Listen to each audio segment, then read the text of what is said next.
Happy Tech Tip Tuesday to you. It is that day again of the week, which I love. Today, we're actually going to be going over checking the hydraulic fluid levels.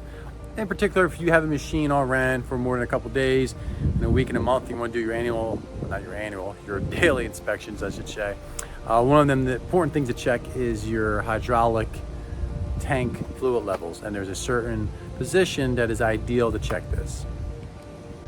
So here on this particular unit, we're gonna come in and here is your hydraulic tank gauge level, okay? Each machine's gonna be different. Some are on the other side of the machine. This particular one is in this location.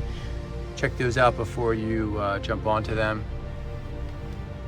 And the best way, which I was told to recommend it, double check each machine because it is different. Check your operator's manual to see which position is preferred, but fully retract it. So the arm fully retracted, the main boom down.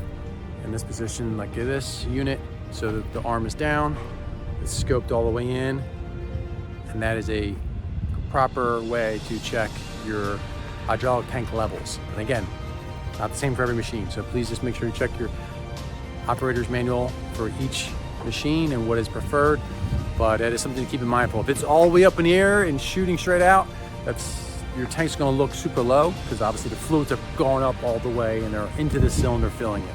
So make sure it's usually lowered and retracted. That's the way to do it. Hope this week's tech tip will help you and your team out. Please feel to like and subscribe. Thank you for all the love and support.